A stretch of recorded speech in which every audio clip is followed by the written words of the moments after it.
ముందుగా నమస్తే తెలంగాణ వచ్చినటువంటి వార్తలను చూసుకున్నట్లయితే రేవంత్ చేతిలో కాంగ్రెస్ అధిష్టానం బందీ అంటూ కూడా ఇక్కడ క్లియర్ కట్గా మనం వార్త చూడొచ్చు. ప్రధానంగా జగిత్యాల నుంచే బీఆర్ఎస్ జైత్రయాత్ర, కాంగ్రెస్పై దండయాత్ర అంటూ కూడా వార్తను క్లియర్ కట్గా చూడొచ్చు. ఏదైతే ఇండియా కూటమి విచ్ఛిన్నమే ముఖ్యమంత్రి లక్ష్యం అంటూ కూడా వార్త చూస్తున్నాం మనం.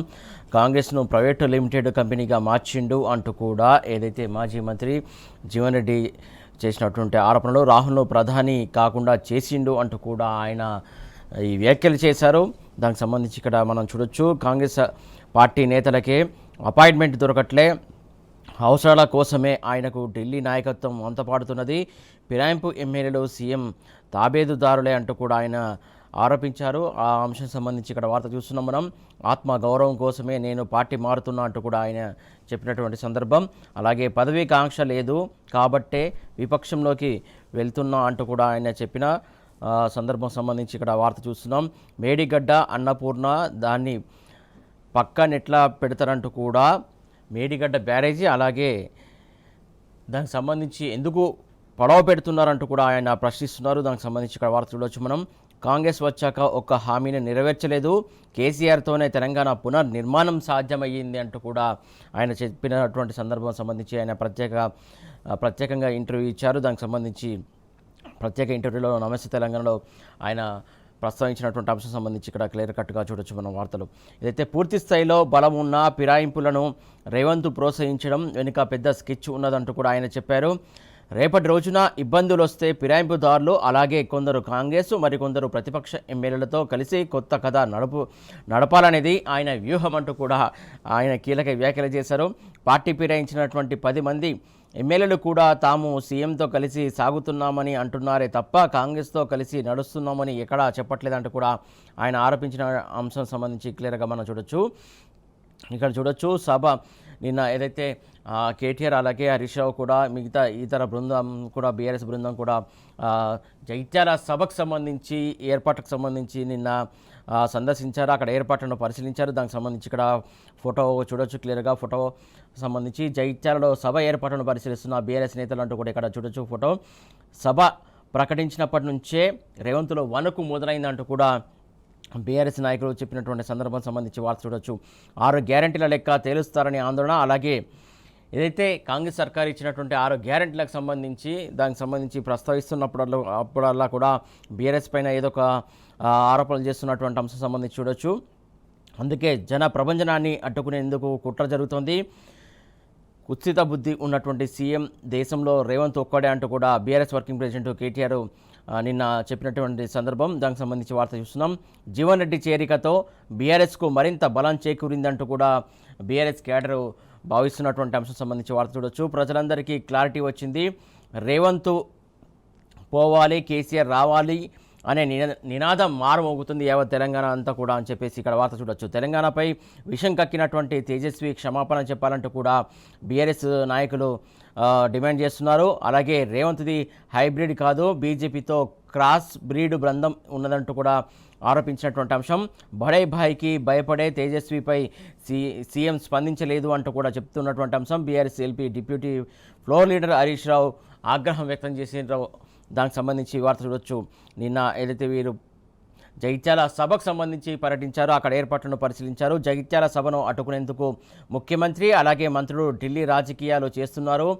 కేసీఆర్ జగిత్యాలకు వస్తున్న రోజే ముఖ్యమంత్రి రేవంత్ రెడ్డి మేడిగడ్డకు వెళ్తారట.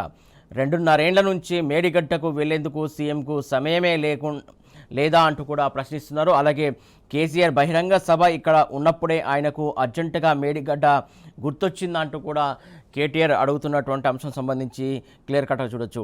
కేసీఆర్ భయం, అలాగే 2వ విడత పెట్టుబడి సాయం సంబంధించి కూడా ఈ నెల 20న జగిత్యాలలో బీఆర్ఎస్ అధినేత సభ ఉన్నందునే ఆయన మేడిగడ్డ గుర్తొచ్చింది, మేడిగడ్డకు వెళ్ళడానికి ప్లాన్ వేశాడు అంటూ కూడా ఇక్కడ చెప్పచ్చు. జగిత్యాల జనగర్జన అంటూ కూడా దీనికి సంబంధించి క్లియర్గా మనం చూడొచ్చు. ఇక మరిన్ని వార్తలు చూసుకున్నట్లయితే ప్రధానంగా దీనికి సంబంధించి ఎన్డీఏ విందులో రేవంత్ రెడ్డి పాల్గొన్నారంటూ కూడా మరొక వార్త చూడొచ్చు మనం. కేంద్ర మంత్రి ఇచ్చినటువంటి బ్రేక్ఫాస్ట్కు హాజరైన కాంగ్రెస్ సీఎం అంటూ కూడా మనం ఇక్కడ క్లియర్ కట్గా వార్త చూడొచ్చు. తాను ఇంకా టీడీపీలోనే ఉన్నట్టు వ్యవహరిస్తున్న రేవంత్ రెడ్డి వ్యవహార శైలిని సంబంధించి క్లియర్ కట్గా ఈ ఫోటో వార్త చూడొచ్చు. ఫోటోను బట్టి అర్థం చేసుకోవచ్చు. మొదటి నుంచి ఎన్డీఏ కూటమి నేతలతోనే చట్టాపట్టాలు వేసుకొని తిరుగుతున్నారంటూ కూడా ఇక్కడ వార్త చూడొచ్చు మనం. ఆయన వ్యవహార శైలితో ఇండియా కూటమి నేతలకు కూడా షాక్ తగులుతోంది అనే అంశం సంబంధించి ఇక్కడ క్లియర్ కట్గా మనం చూడొచ్చు.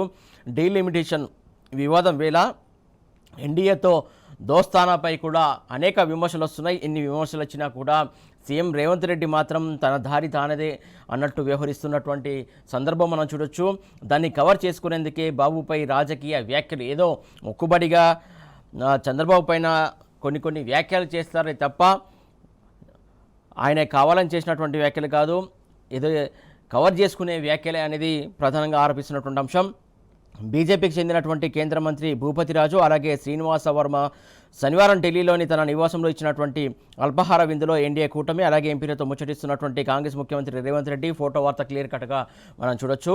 మరిన్ని వార్తలు చూసుకున్నట్లయితే సేమ్ ఫీటు సీన్ రిపీట్ అంటూ కూడా మరొక వార్త చూడవచ్చు. ఎన్నికలు వచ్చినప్పుడల్లా బీజేపీ మైండ్ గేమ్ ఆడుతుంది అంటూ కూడా ఇక్కడ వార్త చూడొచ్చు. 2014 నుంచి ప్రతిసారి ఒకే తరహా ప్రయోగం చేస్తుంది బీజేపీ.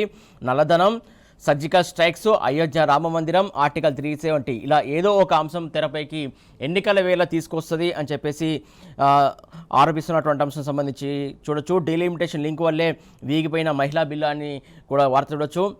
మరొక వార్త చూసుకున్నట్లయితే ఇది ఉద్యోగ వ్యతిరేక సర్కార్ అంటూ కూడా ఏదైతే ఉద్యోగ సంఘాల మాజీ నేత దేవి ప్రసాద్ చేసినటువంటి వ్యాఖ్యలకు సంబంధించి ఇక్కడ వార్త చూడొచ్చు. హామీల అమలులో కాంగ్రెస్ ప్రభుత్వం విఫలమైంది. అలాగే పీఆర్సీ హామీ పత్తా లేదు, డిఏలు కూడా ఇవ్వలేదు. రిటైర్డ్ ఉద్యోగుల జీవితాలతో కూడా ప్రభుత్వం ఆటలు ఆడుకుంటుంది. రిటైర్డ్ ఉద్యోగుల విషయంలో కూడా దాదాపు 20,000 పైచిలకు ఉద్యోగులు రిటైర్డ్ అయ్యారు. వారికి కూడా రావాల్సినటువంటి బెనిఫిట్స్ కూడా అందట్లేదు, ఇవ్వట్లేదు, ఇవ్వడానికి నిధులేవంటూ కూడా కొంటి సాకులు చెప్తుందంటూ కూడా దేవి ప్రసాద్ గారు ఆరోపించినటువంటి అంశం సంబంధించి మనం వార్త చూడొచ్చు. ప్రధానంగా ఉద్యోగుల పట్ల, రిటైర్డ్ ఉద్యోగుల పట్ల కావచ్చు ఎందుకింత మీకు కర్కశం అని కూడా ఆయన ప్రశ్నిస్తున్నారు. ఖచ్చితంగా రిటైర్డ్ ఉద్యోగులను ఆదుకోవాలి, వారికి సకాలంలో అందాల్సినటువంటి నిధులు అందాలని చెప్పేసి ఆయన కోరుతున్న సందర్భం సంబంధించి వార్త చూడొచ్చు.